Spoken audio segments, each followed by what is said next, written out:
Hello दोस्तों, कैसे हो? आशा करता हूँ आप सभी अच्छे होंगे और अच्छी तैयारी चल रही होगी। अब हम मिलकर इस तैयारी को और अच्छा बनाने का प्रयास कर रहे हैं ताकि आपको अच्छे अंक मिल सकें और आपका सिलेक्शन है वो श्योर हो सके। इसलिए हम आपके लिए क्वेश्चन लेके आ रहे हैं, ऐसे क्वेश्चन जो पीछे की परीक्षाओं में पूछे गए हैं, बार बार पूछे जाते हैं, उन्हीं क्वेश्चनों पर हम चर्चा करते हैं। और हम जो सीरीज चला रहे हैं उसमें हमने अब तक 3 वीडियो डाल दिए हैं और ये चौथा वीडियो हमारा है जिसमें हम पर्वत पठार और जलवायु से संबंधित क्वेश्चनों को जानने का प्रयास करेंगे। और शुरुआत करते हैं हम इन क्वेश्चनों की। तो हमारा पहला क्वेश्चन आपको दिखाई दे रहा है स्क्रीन पर। क्या दे रहा है भाई? गुरु, ये संतों का शिखर, संतों का शिखर से संबंधित है, यानी संतों का शिखर किसे कहा जाता है? तो इसमें गुरु शिखर को कहा जाता है, तारागढ़ को कहा जाता है, खोले के हनुमान को कहा जाता है, नाग पहाड़ को कहा जाता है। तो भाई संतों का शिखर किसे कहा जाता है? देखो बताओ, किसे कहते हैं संतों का शिखर? सभी को आता है ना? हाँ, सभी को आता है, सभी की तैयारी बहुत ही अच्छी है। तो संतों का शिखर कहते हैं भाई गुरु शिखर। गुरु शिखर, गुरु शिखर क्या है? गुरु शिखर एक अरावली पर्वतमाला में स्थित सबसे ऊंची पर्वत चोटी है। अरावली पर्वतमाला में स्थित सबसे ऊंची चोटी है गुरु शिखर। और जिसकी ऊंचाई कितनी बताइए भाई? 1722 मीटर इसकी ऊंचाई है गुरु शिखर की। और ये सिरोही जिले में स्थित है। कहाँ पर है भाई? सिरोही जिले में स्थित है गुरु शिखर। 1722 मीटर इसकी ऊंचाई है। सिरोही में कहाँ पर है? माउंट आबू नाम सुना होगा, वहां पर है ये। और इसे संतों का शिखर कहा किसने था? संतों का शिखर इसने किस किस व्यक्ति ने कहा था? तो कर्नल जेम्स टोड का नाम सुना होगा आपने। जेम्स टोड, घोड़े वाले बाबा भी कहा जाता है जेम्स टोड को। क्या कहा जाता है? घोड़े वाले बाबा। इन्होंने इसे संतों का शिखर कहा।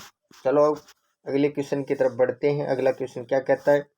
क्वेश्चन नंबर 2, बहुत ही जबरदस्त क्वेश्चन। इसमें पूछा गया है कि अरावली की चोटियों का सही अवरोही क्रम यानी घटता क्रम बताना है आपको, ऊंचाई के आधार पर कि सबसे ऊंची चोटी कौन सी है और उसके बाद कौन सी है। तो यहाँ पे दे रखा है, देखो सबसे पहले अचलगढ़ दे रखा है पहले ऑप्शन में, दूसरे में गुरु शिखर, तीसरे में भी गुरु शिखर और चौथे में जरगा। तो इसमें आप देख लीजिए सबसे ऊंची गुरु शिखर है, तो गुरु शिखर लास्ट में आ रखी है, तो ये तो नहीं होगा। इसमें भी गुरु शिखर लास्ट में है, तो ये भी नहीं होगा। तो इन दो में से होगा। अब होगा कौन सा देखते हैं। गुरु शिखर, गुरु शिखर के बाद आती है कौन सी आती है भाई? शेर आती है। कौन सी आती है? शेर। शेर के बाद कौन सी आती है? जरगा। कौन सी आती है? देखो एक नाम याद रखना आप, गुरु से, गुरु से जरा, गुरु से जरा आशा रखो, गुरु से जरा आशा रखो। गुरु से गुरु शिखर, से शेर, जरा से जरगा, आशा, आ से अचलगढ़, र से रघुनाथगढ़ और खो से खो। तो इसमें देखो हमारा ऑप्शन कौन सा सही हो रहा है? सबसे ऊंची गुरु शिखर, फिर शेर, फिर जरगा, फिर अचलगढ़। तो हमारा उत्तर नंबर 2 सही रहेगा। इसमें गुरु शिखर सबसे ऊंची है, उसके बाद शेर है। गुरु शिखर की अगर ऊंचाई की बात की जाए तो गुरु शिखर की ऊंचाई आपको पता ही है 1722 मीटर। कितनी है भाई? 1722 मीटर। और ये है कहाँ पर? सिरोही में। कहाँ पर है भाई? सिरोही में, सिरोही में है। इसके अलावा गुरु शिखर के बाद बात करें शेर, शेर भी कहाँ पर है? सिरोही में है। कहाँ पर है? सिरोही में। और इसकी ऊंचाई कितनी है? 1597 मीटर। कितनी है? 1597 मीटर। इसके बाद जरगा की बात करें तो जरगा है वो कहाँ है? वो उदयपुर और राजसमंद है। उदयपुर और राजसमंद। इसकी ऊंचाई कितनी है? 1431 मीटर। कितनी है? 1431 मीटर। इसके बाद बात करें अचलगढ़, अचलगढ़ कहाँ पर है? अचलगढ़ भी सिरोही में है। कहाँ पर है भाई? सिरोही में। और इसकी ऊंचाई कितनी है? इसकी ऊंचाई 1380 मीटर है। कितनी है? 1380 मीटर। अचलगढ़, अचलगढ़ के बाद कौन सी आती है? कुंभलगढ़, जो कि राजसमंद में है। इसकी ऊंचाई है वो 1224, कहीं 1224 दे रखी है और कहीं 1080 भी दे रखी है, तो इसका थोड़ा सा ध्यान रखना। कुंभलगढ़ है वो 1224। इसके बाद धोनिया उदयपुर में है और इसकी ऊंचाई 1183 है। एक क्वेश्चन और बार बार पूछा जाता है इसमें कि एक तो बाबई की पहाड़ी कहाँ है। बाबई की जो चोटी है वो कहाँ पर है। बाबई की चोटी है वो झुंझुनू जयपुर में। बाबई की चोटी है वो कहाँ है, झुंझुनू जयपुर में फैली हुई है। और इसकी ऊंचाई है वो कहाँ पर कितनी है, 780 मीटर। एक बिलाली, ये भी ध्यान रखना, बिलाली है, इसकी ऊंचाई वो 775 मीटर। कितनी है, 775 मीटर बिलाली, जो कि अलवर में है। इसके अलावा आपको तारागढ़ भी याद रखनी है, जो कि अजमेर में है, तारागढ़ अजमेर में, और इसकी ऊंचाई 873 मीटर है। तो ये हमारा क्वेश्चन हो गया। और अगला हमारा जो क्वेश्चन है वो क्या है, ये हमारा अगला क्वेश्चन कि मध्य अरावली क्षेत्र की सबसे ऊंची चोटी, यानी आपको पूछा इसने मध्यवर्ती अरावली क्षेत्र की सबसे ऊंची चोटी कौन सी है। मध्यवर्ती अरावली में कौन सा जिला आता है अभी, मध्यवर्ती अरावली में अजमेर जिला आता है। और अजमेर की इसने चोटी पूछी है, तो इसमें जरगा नहीं है। जरगा कहाँ पर है, सिरोही में है क्या। हाँ, जरगा कहाँ पर है अभी, सिरोही में। बेराट की पहाड़ी जयपुर, बेराट सभ्यता। और तारागढ़ अजमेर में। और इसके बाद है अचलगढ़ कहाँ पर है, बताओ अचलगढ़ कहाँ पर है। तो ये सिरोही में है। तो हमारा उत्तर क्या रहेगा भाई, तारागढ़। क्या रहेगा, तारागढ़। अगर आपको और पूछ ले तारागढ़ के अलावा, जैसे आपको दे दी गोरम जी, क्या नाम दे दे, गोरम जी, या फिर आपको दे दे नाम नाग पहाड़, तो ये भी कहाँ पर है, ये भी अजमेर में है। गोरम जी की ऊंचाई कितनी है, 933 मीटर। कितनी है भाई, 933। और नाग पहाड़ की 795। और तारागढ़ की कितनी है, 870 मीटर। तो ये 3 चोटियां हैं अजमेर में, यानी मध्यवर्ती अरावली क्षेत्र में। ये गोरम जी है, तारागढ़ है और नाग पहाड़ है। अगला क्वेश्चन, चलो अगले क्वेश्चन की तरफ। क्या कहता है, मिलान वाला क्वेश्चन आ गया भाई। गजब का क्वेश्चन है।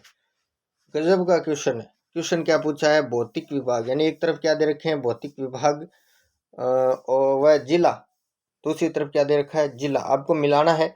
इसमें पूछा है कि भाकर कहाँ है, भाकर की पहाड़ियाँ कहाँ पर हैं।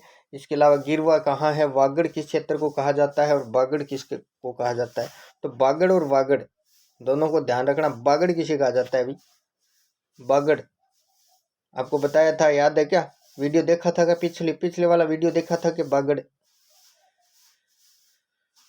नहीं देखा। तो बागड़ में तो जो क्षेत्र आएगा वो हमारा आएगा शेखावाटी के आसपास, शेखावाटी और उसके आसपास का क्षेत्र। और वागड़ में क्या आएगा भाई, वागड़ में हमारा आएगा डूंगरपुर और बांसवाड़ा वाला क्षेत्र। तो मिलान करते हैं, मिलान करो। देखो जो भाकर है, भाकर की पहाड़ियाँ हैं वो कहाँ पर है, देखो भाकर की पहाड़ियाँ हैं सिरोही में। कहाँ पर हैं, सिरोही में। गिरुआ की पहाड़ियाँ कहाँ पर हैं, गिरुआ की पहाड़ियाँ हैं उदयपुर में। कहाँ पर हैं, उदयपुर में। और वागड़ क्षेत्र है वो कहाँ पर है, डूंगरपुर बांसवाड़ा में। और बागड़ कहाँ पर है, नागौर में। तो इसको मिलान कर दीजिए। ए में हमें देखना है 3 नंबर, ए में 3 नंबर, 3 में भी आ रखा है और 4 में भी आ रखा है। तो अब आगे देखते हैं दूसरे में। बी में हमें देखना है 4 नंबर, 3 में 4 में दोनों में आ रखा है। सी में देखते हैं 1 नंबर, तो सी में 1 नंबर 4 में है, बाकी में नहीं है। तो ये हमारा उत्तर नंबर 4 इसका सही रहेगा, करेक्ट रहेगा, उत्तर नंबर 4। अगला क्वेश्चन नंबर 5 क्या दे रखा है, देखो तोरावाटी की पहाड़ियाँ किस क्षेत्र में विस्तृत है, शेखावाटी में, मध्य अरावली में, बूंदी की पहाड़ियों में, अलवर की पहाड़ियों में।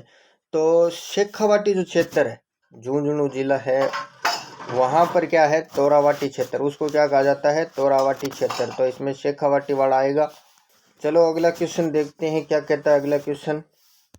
ये कहता है कि हर्ष पर्वत राजस्थान के किस जिले में, उदयपुर में, नागौर में, उदयपुर में, सीकर में। बहुत ही इजी क्वेश्चन है, सभी को आता होगा, आता है ना, अच्छा क्वेश्चन है। हर्ष पर्वत कहाँ पर है, बताओ कहाँ पर है हर्ष पर्वत, शाबाश। हर्ष पर्वत है वो सीकर में। कहाँ पर है अभी, सीकर में। तो नंबर 4 हमारा सही रहेगा, हर्ष पर्वत। एक थोड़ा सा ध्यान रखना, अगर हर्ष पर्वत की ऊंचाई आपको पूछ ले तो वो है 820 मीटर। कितनी है भाई? 820 मीटर। 820 मीटर है। इसके अलावा आपको पूछ ले कि हर्षनाथ जो सीकर जिले में हर्षनाथ है, उसका प्रसिद्ध मंदिर भी यहाँ पर है। यानी आपको पूछ ले कि जैसे हर्ष की पहाड़ियाँ पूछ ली, हर्ष की पहाड़ियाँ कहाँ पर है? सीकर में। हर्षनाथ का मंदिर कहाँ पर है? सीकर में। और हर्षनाथ की पहाड़ियाँ कहाँ पर है? देखो, हर्ष की पहाड़ियाँ, हर्ष पर्वत, ये तो सीकर में, और हर्षनाथ मंदिर है वो भी सीकर में। लेकिन आपको पूछ ले कि हर्षनाथ की पहाड़ियाँ कहाँ पर है? हर्षनाथ की पहाड़ियाँ कहाँ पर है भाई? हर्षनाथ की पहाड़ियाँ अलवर में है। कहाँ पर है? अलवर में। और हर्ष माता का मंदिर पूछ ले तब, हर्ष माता, हर्ष माता का मंदिर, तो ये कहाँ पर है? आभानेरी। कहाँ पर है? आभानेरी। आभानेरी कहाँ पर है भाई? आभानेरी की चांद बावड़ी नाम सुना होगा। कहाँ पर है? आभानेरी, दौसा में। तो ये ध्यान रखना, हर्षनाथ का मंदिर है वो सीकर में है। हर्षनाथ की जो पहाड़ियाँ हैं वो कहाँ पर है? अलवर जिले में है। और हर्ष माता का मंदिर है वो आभानेरी, दौसा में है। और हर्ष पर्वत है वो कहाँ पर है? सीकर में। कहाँ पर है? सीकर में। अगला क्वेश्चन, अगले क्वेश्चन की तरफ बढ़ते हैं। क्वेश्चन नंबर 7, राजस्थान का सर्वोच्च पठार। राजस्थान का सर्वोच्च पठार कौन सा है? मेसा का पठार है, हाड़ौती का पठार है, भोराट का पठार है, या फिर उड़िया का पठार है? बताओ, देखिए कौन सा है। मेसा कहाँ पर है? चित्तौड़गढ़ में। कहाँ पर है? चित्तौड़गढ़ में। हाड़ौती का पठार हाड़ौती क्षेत्र में, कोटा बूंदी वाला जो क्षेत्र है, झालावाड़ वाला हाड़ौती का क्षेत्र उसमें। और भोराट का पठार, भोराट का पठार कहाँ पर है अभी? उदयपुर के पश्चिम में, कुंभलगढ़ और गोगुंदा यहाँ। और उड़िया पठार, ये है उड़िया पठार जो सबसे ऊंचा पठार है। और ये कहाँ पर है? आबू में। कहाँ पर है भाई?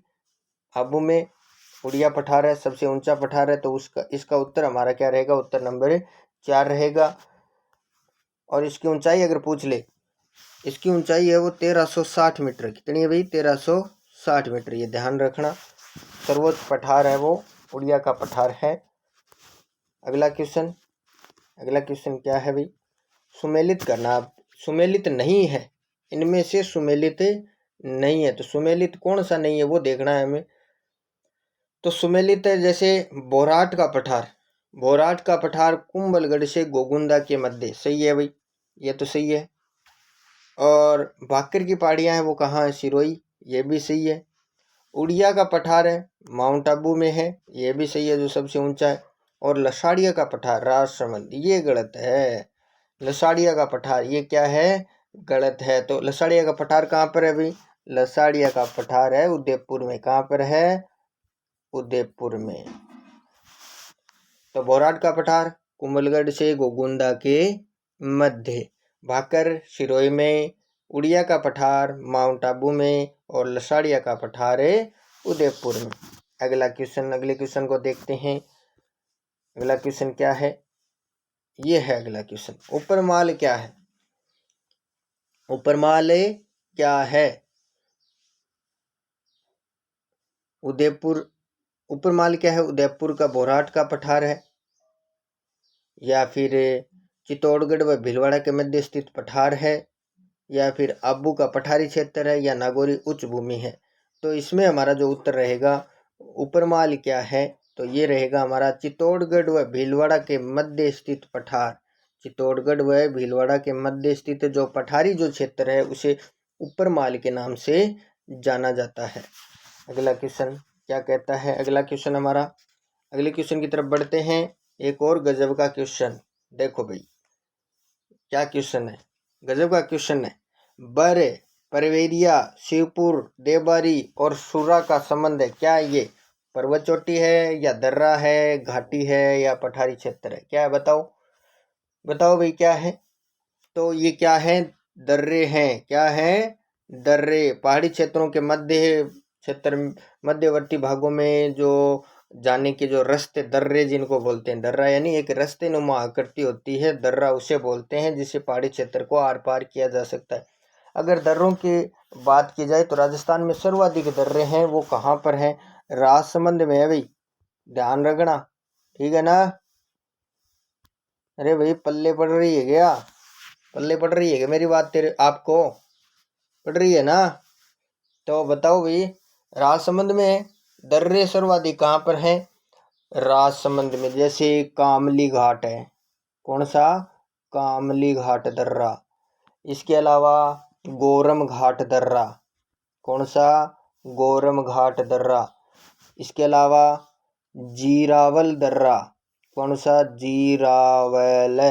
जीरावल दर्रा। इसके अलावा अगर बात करें तो सिरोई, राजसमंद के बाद आता है सिरोई। सिरोई में कौन से दर्रे हैं? सिरोई में हमारा पीपली दर्रा और बोरांग दर्रा। उदयपुर में बात करें तो उदयपुर में है हमारा हाथी दर्रा। कौन सा दर्रा? हाथी दर्रा। फुलवारी, फुलवारी की नाल, केवड़ा की नाल, देबारी की नाल, ये क्या है? और सोमेश्वर और देसुरी की नाल, ये कहाँ पर है? ये पाली में है। कहाँ पर है? पाली में। तो ये हमारे कुछ दर्रे हैं और ये सभी दर्रे हैं वो दक्षिणी अरावली में स्थित हैं। आपको पूछ लिया जाए कि ये कौन सी अरावली में है, अरावली के किस भाग में है, तो ये जो राजसमंद के बताए मैंने आपको, सिरोही के दर्रे बताए हैं, उदयपुर के बताए हैं और पाली के जो दर्रे बताए हैं, ये अरावली के दक्षिणी भाग में स्थित हैं। अगला क्वेश्चन देखो क्या कहता है अगला क्वेश्चन। अगला क्वेश्चन हमारा है, त्रिकुट व नाकोड़ा पहाड़ियां राजस्थान की क्रमशः कौन से जिले में है? त्रिकुट, त्रिकुट पहाड़ी जैसलमेर और नाकोड़ा पर्वत या 56 की पहाड़ियां बाड़मेर। तो ये हमारा उत्तर नंबर 1 रहेगा। त्रिकुट पहाड़ी है, उस पर जैसलमेर का दुर्ग बना हुआ है। जैसलमेर का दुर्ग त्रिकुट पहाड़ी पर है। और ये जो हमारा नाकोड़ा पर्वत है, नाकोड़ा पहाड़ियां हैं, ये कहाँ पर है? बाड़मेर में। अभी अगला क्वेश्चन, क्वेश्चनों को ध्यान से पढ़ते रहो, आपको हर एग्जाम में इनमें से क्वेश्चन छपे मिलेंगे, देख लेना। जबरदस्त क्वेश्चन है, ऐसा कोई भी क्वेश्चन नहीं है जो एग्जाम में नहीं आया हुआ है। किसी ना किसी एग्जाम में ये क्वेश्चन पूछे गए और ये क्वेश्चन रिपीट हो रहे हैं बार बार। इन्हीं में से क्वेश्चन दोबारा रिपीट हो रहे हैं, तो इनको ढंग से पढ़ लेना, मन लगा के पढ़ लेना। अगला देखो, ये हमारे पर्वत और पठार से संबंधित कुछ क्वेश्चन थे, वो आगे। कुछ क्वेश्चन है वो जलवायु से संबंधित है, तो उनकी बात करते हैं। तो पहला जो क्वेश्चन हमारे सामने आया है वो है कि शीत ऋतु में पश्चिमी राजस्थान में अधिक ठंड पड़ने का कारण। लो भाई, शीत ऋतु में मरुस्थल की बात हो रही है, राजस्थान के पश्चिमी भाग की। रेतीला धरातल होने के कारण, वन क्षेत्र का अधिक होना। अरे वन कहाँ पे है? वन तो है नहीं। बर्फबारी होना, बर्फबारी भी नहीं होती है। और अधिक वर्षा, ये कहाँ पे होती है? होती नहीं है, पश्चिमी राजस्थान में बहुत कम होती है। तो इसका हमारा उत्तर रहेगा रेतीला धरातल। यानी जो रेतीला धरातल है वो शीत ऋतु में जल्दी ठंडा हो जाता है और ग्रीष्म ऋतु में जल्दी गर्म हो जाता है। तो ये इसका उत्तर हमारा रहेगा, रेतीला धरातल होने की वजह से पश्चिमी राजस्थान में अधिक ठंडे पड़ती है। अगला क्वेश्चन देखो क्या कहता है, अति आर्द्र जलवायु प्रदेश के अंतर्गत कौन से जिले आते हैं जहाँ की जलवायु क्या है? अति आर्द्र है। जहाँ की जलवायु, एक मिनट, पहले वाले क्वेश्चन में थोड़ा सा देखता हूँ। एक मिनट भाई। हाँ, रेतीला धरातल ये हो गया। अब ये क्वेश्चन है, अति आर्द्र जलवायु प्रदेश के अंतर्गत कौन से जिले आते हैं? अगर हम बात करें कि राजस्थान में कितने जलवायु क्षेत्र हैं, तो राजस्थान में कितने जलवायु क्षेत्र है, सबसे पहले ये हमें ध्यान रखना है। तो इसमें 5 है। कितने हैं भाई? 5। तो वो 5 जलवायु क्षेत्र कौन कौन से हैं वो भी मैं आपको बता देता हूँ। नंबर 1 शुष्क, नंबर 1 क्या है? शुष्क, शुष्क जलवायु प्रदेश। नंबर 2 अर्ध शुष्क, अर्ध शुष्क। नंबर 3 उप आर्द्र, उप आर्द्र। नंबर 4 आर्द्र। और नंबर 5 अति आर्द्र। ये हमारे 5 जलवायु प्रदेश हैं, ध्यान रखना। शुष्क, अर्ध शुष्क, उप आर्द्र, आर्द्र और अति आर्द्र। तो इसने पूछा कि अति आर्द्र जलवायु प्रदेश के अंतर्गत कौन से जिले आते हैं। तो अति आर्द्र की बात की जाए तो अति आर्द्र जो जलवायु प्रदेश है उसमें हमारे आते हैं झालावाड़ और बांसवाड़ा। झालावाड़ और बांसवाड़ा। सर्वाधिक वर्षा वाला जिला पूछे आपको, तो बताओ कौन सा है? सर्वाधिक वर्षा वाला जिला कौन सा है भाई? झालावाड़ है ना। सर्वाधिक वर्षा वाला जिला झालावाड़ है। और सर्वाधिक वर्षा वाला स्थान आपको पूछे तो राजस्थान का, तो वो माउंट आबू कर देना बिना कुछ सोचे समझे, अगर आपको कहीं मिल जाए तो। ठीक है ना। अब अगले क्वेश्चन की तरफ बढ़ते हैं। क्या कहता है अगला क्वेश्चन? ये लो, राजस्थान में सर्दी की वर्षा कहलाती है। जबरदस्त क्वेश्चन है। सर्दी की वर्षा को क्या कहते हैं राजस्थान में? अरे शीत ऋतु में जो बारिश होती है उसको क्या कहते हैं? सर्दियों में जब हम रबी की फसल बोते हैं उस समय जो बारिश होती है, जो कि रबी की फसल के लिए बहुत ही जबरदस्त होती है, तो इसको मावठ कहते हैं। क्या कहते हैं? मावठ। हाँ, मावठ होती है ये शीत ऋतु में होने वाली वर्षा। चलो अगला क्वेश्चन देखो क्या कहता है अगला क्वेश्चन। राजस्थान में शीतकालीन में वर्षा करने वाले विक्षोभों की उत्पत्ति होती है। देखो, शीत ऋतु में जो वर्षा होती है, शीत ऋतु में जो वर्षा होती है, उस वर्षा की उत्पत्ति कहाँ से होती है? उत्पत्ति होती है भूमध्य सागर और कैस्पियन सागर। कहाँ से होती है? भूमध्य सागर और कैस्पियन सागर से। और शीतकालीन वर्षा होती है वो किन पवनों से होती है? कौन से विक्षोभ से? जैसे कौन सी मानसूनी हवाओं से होती है? तो इसका जो हमारा उत्तर रहेगा वो क्या रहेगा भाई? पश्चिमी विक्षोभ। यानी राजस्थान में शीतकाल में वर्षा होती है वो पश्चिमी विक्षोभों से होती है। और भूमध्य सागर से ये हवाएं उठकर आती हैं, आर्द्र हवाएं, जो राजस्थान में शीतकाल में वर्षा करती हैं, जिन्हें मावठ कहा जाता है। अगला क्वेश्चन देखो,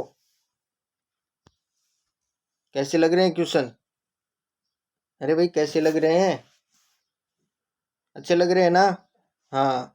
राजस्थान में कम वर्षा का कारण अरावली पर्वतमाला के निम्न में से कौन सी स्थिति के कारण है? जैसे ये राजस्थान है हमारा और इस प्रकार से हमारी अरावली पर्वतमाला है, तो इसने कहा कि राजस्थान की अरावली पर्वतमाला की वजह से कम वर्षा होती है। तो इसका कारण क्या है? क्यों होती है कम वर्षा? क्या कारण है भाई? यह मानसून के समांतर है।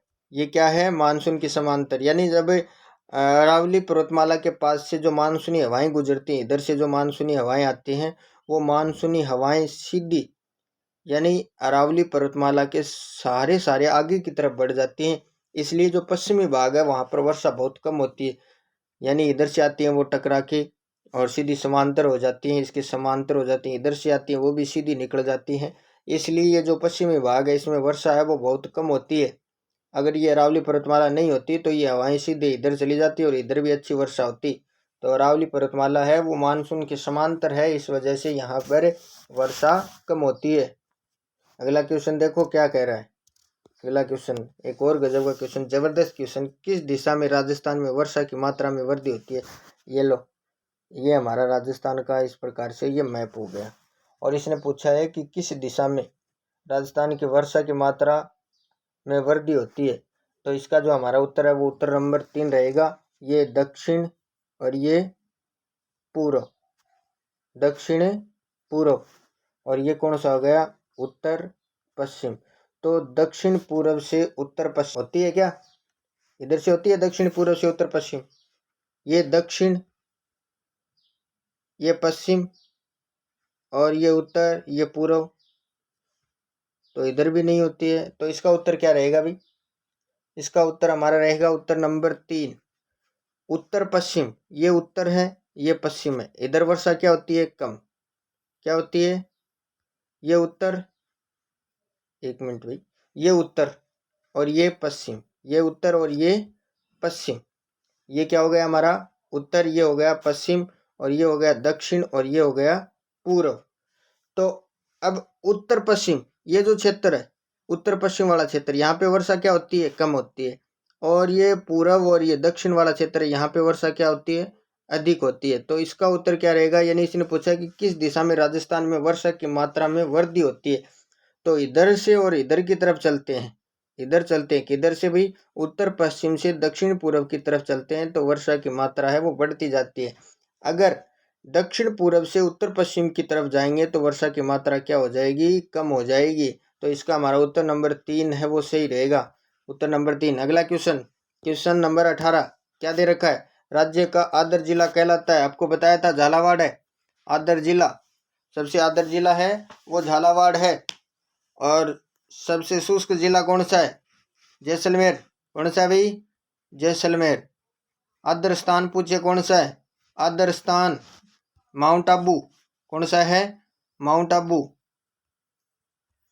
और सबसे शुष्क स्थान पूछे, सबसे शुष्क स्थान फलोदी, जो कि कहाँ पर है? जोधपुर में है। अगला क्वेश्चन 19 नंबर कि गर्मियों में माउंट आबू का तापमान राजस्थान के अन्य स्थानों की तुलना में कम रहता है, इसका कारण क्या है? तो क्या कारण हो सकता है भाई, बताओ आप। पहला दे रखा है कि राजस्थान में माउंट आबू की समुद्री तट से दूरी सर्वाधिक है, या फिर माउंट आबू में मानसूनी हवाओं का प्रभाव अधिक रहता है, या फिर माउंट आबू उच्च ऊंचाई पर स्थित है, या फिर माउंट आबू पर वायुमंडलीय दबाव कम है। कौन सा उत्तर सही रहेगा? तो इसमें उत्तर नंबर 3 सही रहेगा, क्योंकि माउंट आबू है वो ऊंचाई पर स्थित है, और जो ही हम ऊंचाई की तरफ जाते हैं, किसी भी क्षेत्र में ऊंचाई की तरफ जाते हैं तो तापमान में कमी आती है, यानी प्रति 165 मीटर की ऊंचाई पर जाने पर तापमान 1 डिग्री सेल्सियस कम हो जाता है। ये ध्यान रखना, ऊंचाई पर जाने पर तापमान में क्या आती है? कमी आती है। इसलिए जो माउंट आबू है वो ऊंचाई पर स्थित है, और इसलिए राजस्थान के अन्य स्थानों से माउंट आबू का तापमान है वो कम रहता है। अगला क्वेश्चन कि राजस्थान के जिले में सबसे अधिक दैनिक तापांतर पाया जाता है, यानी दिन का तापमान सबसे अधिक किस जिले में पाया जाता है? तो ये होगा हमारा जैसलमेर। क्या होगा? जैसलमेर। दैनिक तापांतर है वो जैसलमेर में सर्वाधिक पाया जाता है। अगला क्वेश्चन, राजस्थान का सबसे शुष्क स्थान फलोदी किस जिले में? तो फलोदी जोधपुर में भी सबसे शुष्क स्थान और सबसे शुष्क जिला, ये ध्यान रखना, शुष्क जिला जैसलमेर, शुष्क स्थान है वो क्या है? फलोदी, जो कि कहाँ पर है? जोधपुर में। अगला क्वेश्चन क्या दे रखा है कि राजस्थान को 2 भागों में बांटने वाली समवर्षा रेखा, एक तो आपको बताया था शुष्क और अर्ध शुष्क, यानी राजस्थान को 2 भागों में बांटने वाली, यहाँ पे पूछा है कि राजस्थान को 2 भागों में बांटने वाली समवर्षा रेखा कौन सी है जो राजस्थान को 2 भागों में बांटती है? तो ये हमारी रहेगी 50 सेंटीमीटर। कौन सी रहेगी भाई? 50 सेंटीमीटर समवर्षा रेखा है वो राजस्थान को कितने भागों में बांट देती है? 2 भागों में। और एक है 25 सेंटीमीटर, कितने भी? 25 सेंटीमीटर, जो कि राजस्थान के पश्चिमी मरुस्थलीय प्रदेश को 2 भागों में बांटती है, शुष्क और अर्ध शुष्क में। ठीक है ना। अगला क्वेश्चन, अंतिम क्वेश्चन आज का हमारा, लो ये आ गया हमारा क्वेश्चन। गर्मियों के समय भारत के महान मरुस्थल में चलने वाली गर्म हवाओं को क्या कहते हैं? सभी को आता है, जबरदस्त क्वेश्चन पूछा जाता है, कई बार पूछ लिया जाता है कि ग्रीष्म ऋतु में पश्चिमी राजस्थान में जो धूल भरी हवाएं चलती हैं उनको क्या कहा जाता है, या गर्म हवाओं को क्या कहा जाता है? तो ये हमारा उत्तर रहेगा लू। क्या होगा भाई? लू। तो हमारा आज का सेशन एंड हो गया है। जो क्वेश्चन थे वो आपको बता दिए हैं। क्वेश्चन कैसे लगे कमेंट बॉक्स में कमेंट करके ज़रूर बताएं, और मुझे आशा है कि मैंने अच्छा बताने का प्रयास किया है, और ऐसे ही वीडियो और लेके आऊँगा आपके लिए। तो आप हमारे चैनल को सब्सक्राइब कर लें ताकि आने वाले हर वीडियो हैं वो आपको मिलते रहें, और बेल आइकन को भी प्रेस कर लें।